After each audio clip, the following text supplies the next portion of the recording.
Salam Kamir, kekaguman ilahi mengarah pada iman dan rahmat.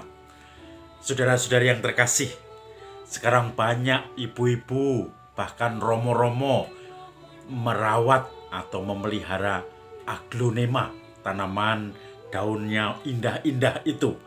Saya nggak tahu ini jenisnya apa, aglonema atau bukan, tetapi yang jelas ini tanaman salah satu yang saya rawat, atau paling enggak ada orang pasturan yang merawat ini. Orang menjadi bangga sekarang kalau memiliki tanaman aglonema dan juga tanaman-tanaman yang lain. Sekarang baru ngetren selama COVID ini, orang-orang menanam di pot bunga-bunga, tetapi yang kebanyakan sekarang baru ngetren daun ini. Ada yang warna merah, ada yang warna kuning, ada warna campuran. Pokoknya semakin aneh-aneh, semakin mahal harganya.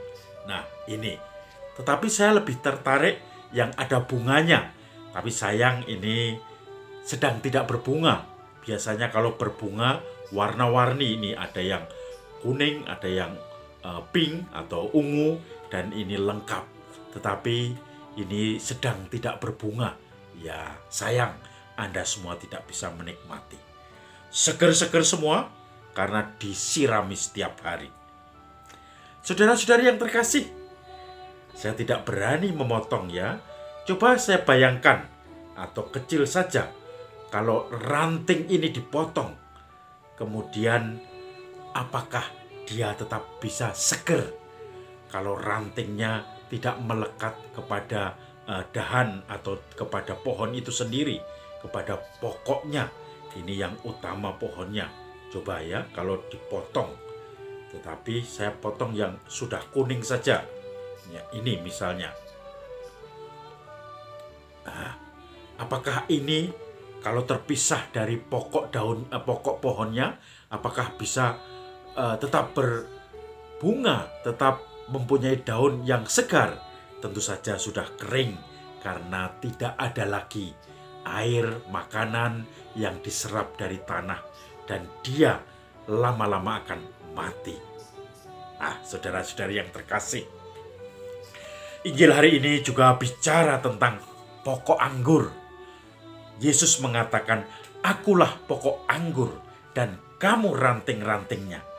Jika pokok anggur itu tumbuh, maka ranting pun akan subur. Tetapi jika ranting-ranting itu melepaskan diri dari pokok anggur, maka dia tidak akan berbuah.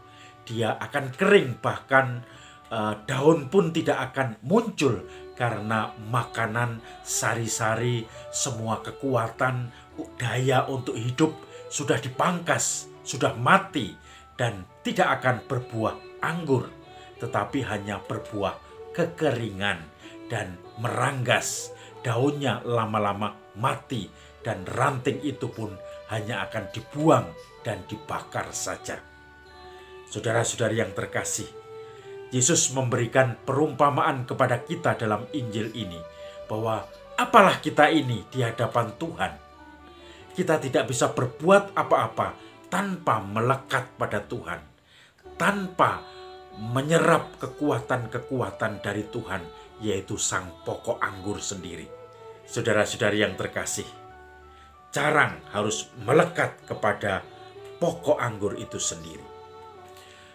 Banyak orang yang sekarang mulai, karena mungkin kemajuan teknologi, penemuan-penemuan robot-robot, semuanya merasa bisa membereskan segala masalah atas kekuatan sendiri. Tidak perlu melibatkan Tuhan di dalam hidupnya. Semuanya dikalkulasi secara sebab akibat dengan akal budi. Memang itu usaha kita yang utama. Tetapi ketika banyak hal kita jumpai bahwa semua tidak masuk akal, tetapi bisa berjalan. Nah, di balik itu pasti ada rahmat Tuhan.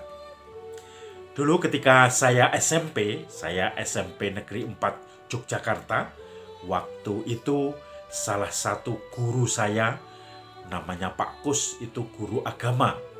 Dia mengajar agama Katolik yang muridnya hanya 7 dalam satu kelas itu. Itu sudah gabungan dari beberapa kelas. Dan saya mengenal benar keluarga Pak Kus ini. Dia tinggalnya di samping rumah saya karena masih saudara dengan tetangga saya.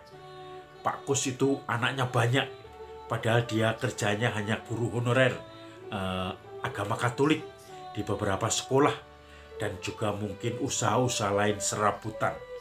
Dan ketika dia sharing, saya mempunyai banyak anak dan saya yakin akan penyelenggaraan ilahi Tuhan.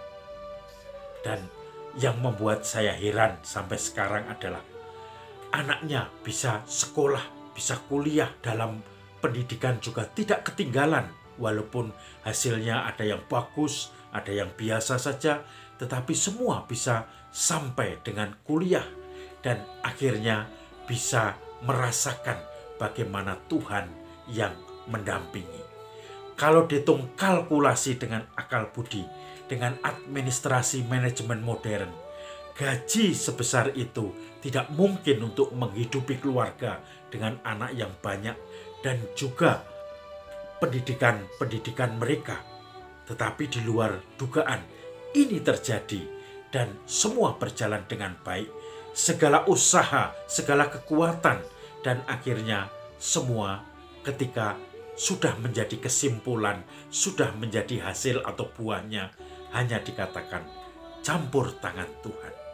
Karena rantingnya selalu melekat kepada pokok anggur, sehingga ranting ini menjadi berbuah melimpah. Saudara-saudari yang terkasih, mungkin kita bisa bertanya-tanya juga, kapan ada mukjizat di dalam hidup kita? Kapan ada masalah-masalah dalam hidup kita yang tidak bisa kita pecahkan dengan kekuatan sendiri, tetapi tiba-tiba Tuhan memberi jalan untuk memecahkan semuanya itu. Dalam hidup kita akan menemukan itu ketika kita tetap tinggal di dalam pokok anggur sebagai ranting itu, maka kita pun akan merasa damai. Banyak kesulitan, tetapi kita diajak untuk tenang menghadapinya. Kita diajak untuk selalu meyakini bahwa Tuhan yang akan menyertai kita, selain kita tetap berusaha. Dalam bahasa Ignatius dikatakan 100% kita berusaha, seakan-akan itu semua sesuai tergantung pada kekuatan kita. Tetapi juga 100% kita pasrahkan kepada Tuhan, bahwa itu semua seakan-akan Tuhan yang akan memberesi semua. Maka kerjasama antara usaha manusiawi dan juga keilahian Allah ini akan muncul dan akan membuahkan ranting yang penuh dengan kelimpahan. Salam Kamir, kekaguman ilahi mengarah pada iman dan rahmat.